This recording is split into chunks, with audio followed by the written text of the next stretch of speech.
Hi everybody. I wanted to share a couple things with you today. Been doing my studies, so I want to wish everybody Happy Mother's Day, right?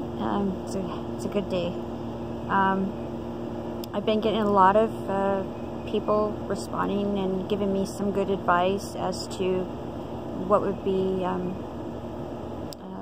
some of the things that I should talk about and read for myself. Very interesting stuff. The big point on my videos was, the shepherd. And actually someone had sent out to me by the name of Joe Kitch, recommended that I read Ezekiel 34. And I'd like to read that for you real quick, if you don't mind, because I do see here that it is like really important information. It says here, Ezekiel 34, The word of the Lord came to me, Son of man, prophesy against the shepherds of Israel, prophesy and say to them, this is what the sovereign Lord says, woe to you shepherds of Israel who only take care of yourselves. Should not shepherds take care of the flock? You eat the curds, clothe yourselves with the wool, and slaughter the choice animals, but you do not take care of the flock. You have not strengthened the weak or healed the sick or bound up the injured. You have not brought back the strays or searched for the lost. You have ruled them harshly and brutally, so that they were scattered because there was no shepherd. And when they were scattered, they became food for all the wild animals. My sheep wandered over all the mountains and on every high hill. They were scattered over the whole earth, and no one searched or looked for them. Therefore, you shepherds, hear the word of the Lord. As surely as I live, declares the sovereign Lord, because my flock lacks a shepherd, and so has been plundered and has become food for all the wild animals, and because my shepherds did not search for my flock, but cared for themselves rather than for my flock. Therefore, you shepherds, hear the word of the Lord. This is what the sovereign Lord says, I am against the shepherds, and I will hold them accountable for my flock. I will remove them from tending the flock so that the shepherds can no longer feed themselves. I will rescue my flock from their mouths, and it will no longer be food for them. This is what the sovereign Lord says. I myself will search for my sheep and look after them. As a shepherd looks after his scattered flock when he is with them, so will I look for my sheep. I will rescue them from all the places where they were scattered on a day of clouds and darkness. I will bring them out of the nations and gather them from the countries, and I will bring them into their own land. I will pasture them on the mountains of Israel, in the ravines, and in all the settlements of the land. I will tend to them in a good pasture, and the mountain heights of Israel will be their grazing land. There they will lie down in good grazing land, and they will feed in a rich pasture on the mountains of Israel. I myself will tend my sheep and have them lie down, declares the sovereign Lord. I will search for the lost and bring back the strays. I will bind up the injured and strengthen the weak. But the sleek and the strong I will destroy. I will shepherd the flock with justice. It goes on, and it's really good stuff. I mean, I couldn't believe that someone sent me that great gift. It makes me feel better, and I hope it makes you feel better as well if you feel like you were lost. That it says right here that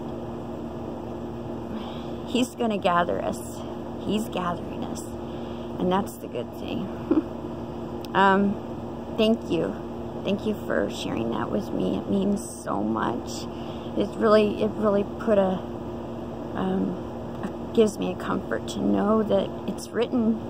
It's written for us to, to find comfort in. So thank you so much.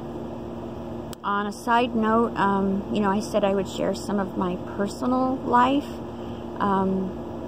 with you, and maybe one of the reasons why I have this sensitivity towards, the shepherd is when I was a little girl. Believe it or not, my grandfather was a sheep herder in the high mountains of Colorado, and this is my dad's dad. He was a sheep herder, And I remember my dad would take me to go visit him. And my family has albums of pictures and me with the sheep, and me feeding the baby sheep with, you know, the big bottle of milk. And I remember visiting my grandfather, and he would stay up there for a season at a time. And so he ended up being a loner up in the hills. There was nobody to talk to. He lived in a little trailer, and my dad was such a loving human being, you know, by nature he was. He took me to go see his dad, and I remember those vividly, the experience that I had with visiting with my grandpa. And my family, you know, I kind of mentioned earlier that my family is watching my videos. It's not my mom and my sister, but it is extended family. And their grandpa's my grandpa. So I wanted to share that, and I have a lot of stories about my grandpa. And my dad had him come and live with us, you know, when he got older a few times. It was a wonderful experience, even though he was a loner. It was really hard for him to open up. But one of the neat things that he would do is, you know, I don't know if my family will remember this, but he always carried a little spiral notebook and a little pencil that he would whittle the end, and he would write things down, and I didn't know what he was writing down. Who knows what he was writing down in that little notebook, but he always had a notebook with him, and he loved to whittle on wood. There was a little donkey that he whittled, and he didn't give it to anybody. I just found it. When he stayed with us, he'd sit in the backyard. He was, like I said, he was a loner, and he loved the outdoors. And I went in the backyard. I used to have my own garden. I used to love to try to grow things, you know, no matter what it was. In Colorado, it's kind of hard, but I would try, like, you know, grow Brussels sprouts, you know, just to see what they'd look like, you know. I had a love of farming and gardening and stuff, and I found this little wooden donkey, and it had an inscription on it. He wrote the date and something in Spanish. I'm not sure what it was. And I kept it for years and years and years. I kept that little donkey. I always put it in my windowsill. And when we moved, I took it with me, and I pulled it out and I showed my dad, and he was like, "Oh, where'd you get that?" You know, and it was like a little treasure, you know, for him to see something that his dad had made years and years. And he started to cry, and he'd tell me stories about his dad and the hardships that he'd have growing up. You know, back then it was really tough. You know, the Depression was on, and he was a little boy, and he had 2 other brothers and a sister, and times were tough. And my dad would share with me things like, before he even went to school, even in grade school, he was required to farm, or pick I should say, pick vegetables and fruits, mostly vegetables, potatoes, pinto beans, you know, whatever grew in Colorado. In Greeley, no, excuse me, Milliken is where he grew up. My mother grew up in Greeley. And he would tell me that he had to do hard labor before he even went to school, in grade school.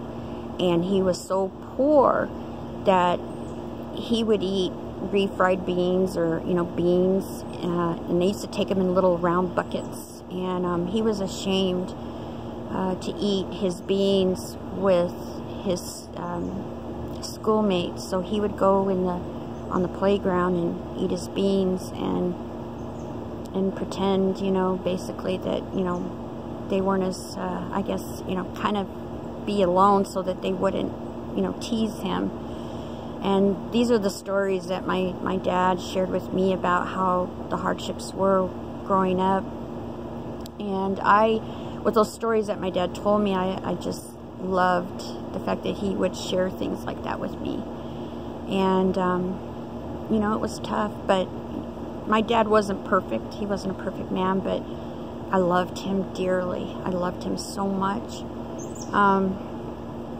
You know, coming from from that type of background made him the way he was in a lot of ways. And there was some wonderful qualities that my dad had. Things I'll never forget. He passed away not too long ago. And the way that I was told that he passed away really hurt me. My mom and family didn't tell me that he had passed away. It was my brother on a phone call 3 months after he passed, and it wasn't a very empathetic call. But he meant everything to me. I have a lot of history with my father. He fell in love with my mom, and she got pregnant, and he needed to find a way to support his new family, so he joined the Air Force, and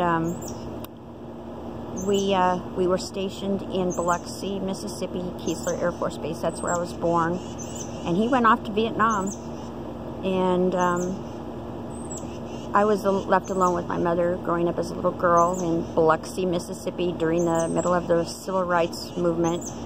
And I remember the ugliness of, how the racism affected, all of us. And my mother's more light-skinned than I am. I'm more dark-skinned like my dad. And my mother would tell me that, as I got older, that it was a hardship for her. It wasn't as hard because you're on an Air Force base and you're kind of protected from the outside. But when she would go out into town, we would go out, and then as I got a little bit older, we would, take a taxi to town.